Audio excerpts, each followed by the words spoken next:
Boy, do we have a treat for you today. We are up in the city of Oroville at the Bolt's Antique Tool Museum. And I'm here with Mike Bolt. Thanks for having us up here. Oh, pleasure to have you. Thanks for coming. Mike, tell us about this museum. Well, this museum became part of the city in 2006. Prior to that, Dad had, as you look around here, all these tools on these boards in his garage, up on the walls, and over the years, they just got more and more tools. And now, when did this collection start for your dad? He started in the tools business in the early 50s. Mm-hmm. And when he was trying to do a presentation for some high school kids over in Salt Lake City, where we grew up, he decided he needed to have some props to make this all work. So he went out and started with some tools, found they didn't work, so got some old stuff, and it really got the kids interested in what was going on. Now, when it was just in your garage, did people come in and like, oh, what's that, what's that? Yes. Really? Yeah. Dad would host military car club, Jeep clubs. Different people would want to come and check stuff out. Back in 2004, 2005, he realized that he couldn't continue doing this in the garage, and he was looking for a place to have it hosted. The city of Oroville heard about it and decided that, yes, they would do this. They took this building and renovated it, cleaned it out. As we walk through, are there sections that we're going to be going into? Well, the whole place is laid out into different sections. Okay. Basically, each wall has its own identifier. So let's move this way a little bit, and So this wall. right now we're moving into the A section. Okay. And each one of these sections talks about a different type of tool.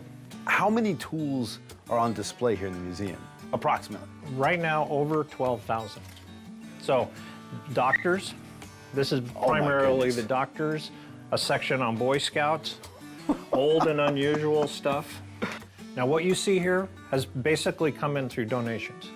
Really? So these aren't just all the ones your dad had in his garage? No, we started this with 4,500 tools in 2006. Wow. And over the years, the donations have just poured in.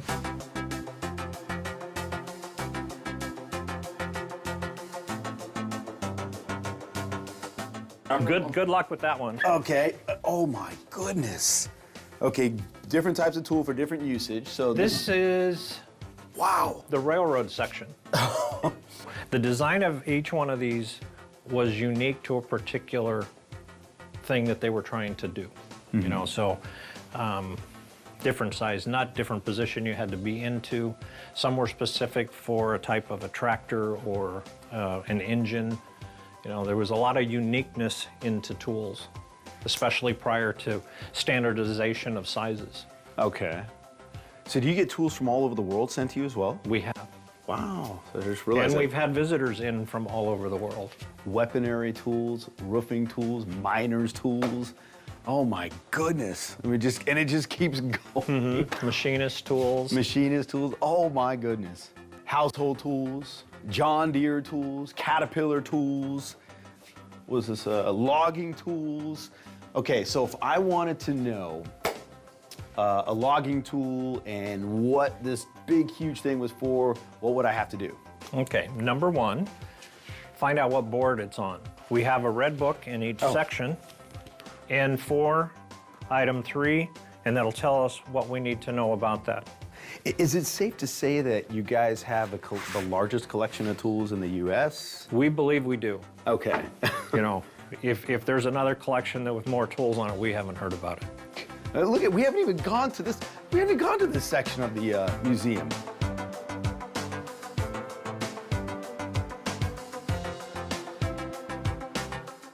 Most of these things have come out of somebody's garage or a dirt pile or someplace, and over time, the original owner says, you know, I don't know what to do with this. And he heard about us, and so they make contact, and the next thing you know, the tool shows up here. I'm here with Bud Bolt, the founder of the Antique Tool Museum. And Bud, you have a couple stories of some of these tools? Well, I got 1,000 of them. Do you want 900? Anyway, the reason I come to this is the blacksmith was the world tool maker for 2,200 years. Wow, that's it, huh? When the first tools were iron tools were made 400 BC until 1835, the blacksmith was the world tool maker. And so we start and honor the blacksmith with the first display. Now we move into these, and these are blacksmith-made tools. Take this tool, for instance. My dad made that in about 1934. The screwdriver right there? This one right here. Number yeah. 18? Okay. To take Oh, it's not a screwdriver. I'm sorry. I didn't see the end of it. Well, it had been a screwdriver till he put that socket on there. But that was to take the oil pan off his Essex. But anyway, every one of them represent the ingenuity of man. Where he had a problem, he made a tool to solve that problem. When the monkey wrench was perfected, patented, and started to become mass-produced, they now had a tool to mass-produce machines. Machines, industry, industry build America. Wow. So to me, the monkey wrench is the most important single man-made product ever made. Wow. Okay. Had more effect on your lives than you could ever imagine. You know, when you were gathering your tools in your own garage, did you ever envision having something like this? No, not at all.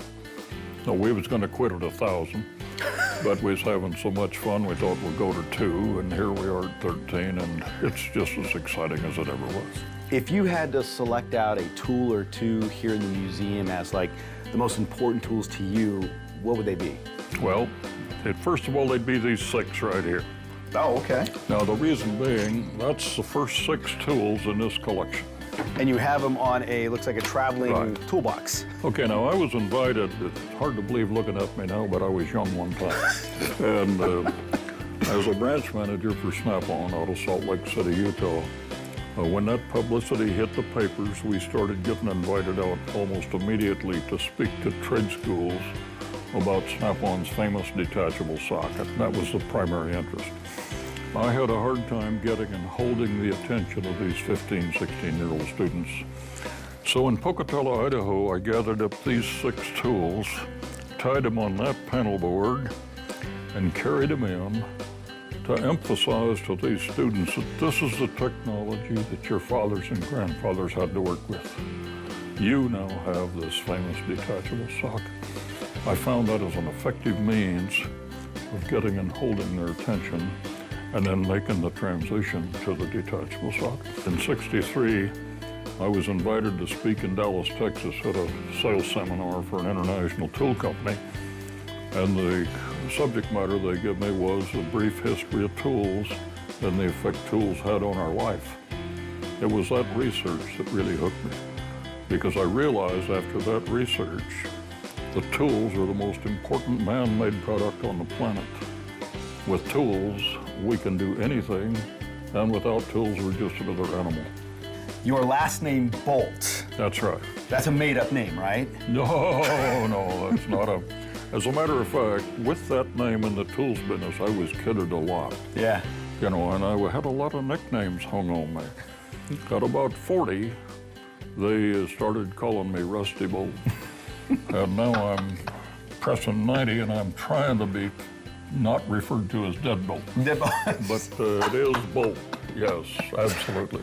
Wow, that's an awesome last name for being in the tool business. Well, it worked pretty good. Yeah. We don't want to give it all away. If people want to come see it, what hours are you open during the week? Okay, right now, fortunately, we're staffed 7 days a week. Wow.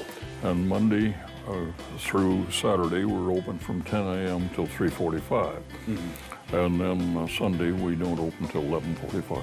So if you want to come out and see what it's all about and tour yourself, it's Bolt Antique Tool Museum right here in Oroville. And thanks again, bud. I really appreciate you having us out here. This is awesome.